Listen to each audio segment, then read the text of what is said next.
नमस्कार मंडळी, किती सुंदर आणि छान दिसत आहेत या ब्ल्यू रंगाचे मोदक. आपण नेहमीच पांढऱ्या रंगाचे मोदक बनवतो. आज म्हटलं काही वेगळं करून पाहू. सकाळी उठते तेव्हाच खिडकीत वेलीवर पाहिले तर खूप सारी गोकर्णाची फुले आली होती. त्यात आज होती अंगारक संकष्टी. अरे खूप छान जुळवून आला आहे. चला तर मग थोडे वेगळे मोदक बनवूया आपल्या बाप्पासाठी. तुमच्या घरी सुद्धा गोकर्णाची वेल आहे का?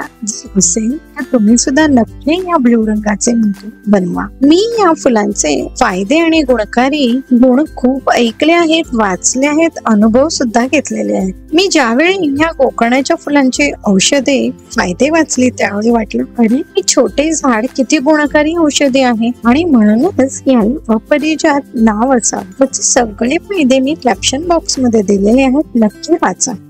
सर्व फुलं मी काढून घेतली, थोडी देवासाठी ठेवली आणि उरलेली फुलं स्वच्छ धुवून उकळत्या पाण्यामध्ये ठेवून दिली. एक 10 ते 15 मिनिटांनंतर फुलांचा रंग पाण्यामध्ये हळूहळू उतरू लागेल. त्यानंतर आपण हे पाणी एक उकळी काढून घेणार आहोत. मी व्हिडिओत पाहू शकता मस्त असा फुलांचा रंग पाण्यात उतरलेला आहे. आता आपण 2 वाटी इथे पाणी कढईत घेणार आहोत. त्याचसोबत एक छोटा चमचा तूप घालून घेणार आहोत आणि चवीनुसार मीठ घालता क्षणी पाण्याचा रंग बदलणार आहे. सुरेख असा निळा रंग पाण्यामध्ये उतरलेला आहे. आता आपण ज्या वाटीने पाणी घेतलं होतं त्याच वाटीने आपण तांदळाचं पीठ घेणार आहोत आणि मोदकासाठी जे पीठ आपल्याला तयार करायचंय ते आपण ह्या पाण्यामध्ये तयार करणार आहोत आणि सुंदर असा छान मोदकाच्या पिठाला ब्ल्यू असा रंग येणार आहे. त्याशिवाय हे गुणकारी मोदक सुद्धा तयार होणार आहेत. तर व्यवस्थित असं मिक्स करून आपल्याला पीठ हे तयार करायचं आहे. किती सुंदर छान असा ब्ल्यू रंग दिसत आहे. तर व्यवस्थित असं मिक्स करून एक झाकण ठेवून आपण वाफ काढून घेणार आहोत आणि गॅस बंद करून घ्यायचा आहे. रूम टेम्परेचर वर झालं की आपल्याला पाण्याचा हात किंवा तेलाचा हात लावून व्यवस्थित अशी कणिक मळून घ्यायची आहे. एक सुद्धा गुठळी ठेवायची नाहीये, जेणेकरून आपले मोदक सुंदर अशी त्याची पार लाटता येईल किंवा वळता येईल.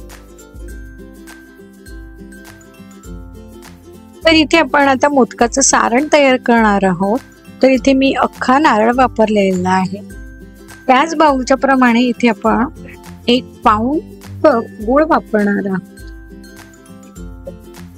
तर ज्या वाटीने आपण खोवलेलं खोबरं घेतलेलं आहे त्याचा 1 कप आपण इथे गुळ घेणार आहोत.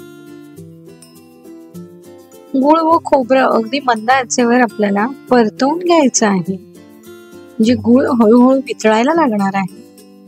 आता एक छोटा चमचा आपण इथे तूप घालून घेणार आहोत.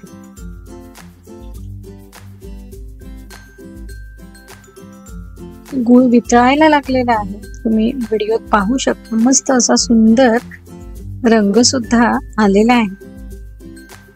गुळाचे खडे सुद्धा वितळलेले आहेत. आता इथे आपण एक पाव चमचा खसखस वापरलेली आहे. इथे ड्रायफ्रूटची पूड वापरलेली आहे आणि वेलची, जायफळ पावडर आणि 2-3 केशराच्या धागे वापरलेले आहेत.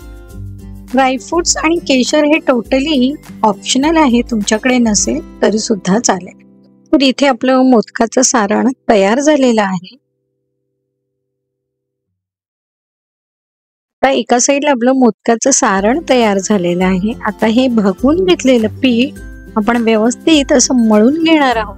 त्यामध्ये एकही गुठळी न ठेवता आपल्याला हे मळून घ्यायचं आहे. तेलाचा किंवा पाण्याचा हात लावून हे वाफवलेलं पीठ आपण व्यवस्थित असं मळून घेणार. आता इथे पुरीच्या आकारा एवढी आपण ही पारी लाटून घेतलेली आहे. तर झटपट आपले हे ब्ल्यू रंगाचे मोदक आता गणपती बाप्पासाठी तयार होणार आहेत. एका साईडला मी इथे पाणी सुद्धा उकळत ठेवलेलं आहे आणि आता तयार झालेले मोदक आपण एक 15 ते 20 मिनिटासाठी वाफवून घेणार आहोत. तर सुंदर सुबक असे दिसणारे मोदक आपले तयार होणार आहेत.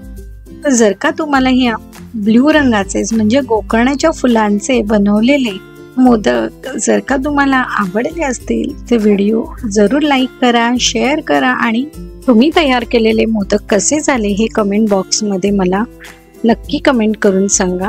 अशाच नवनवीन रेसिपी सहित पुन्हा भेटू. धन्यवाद.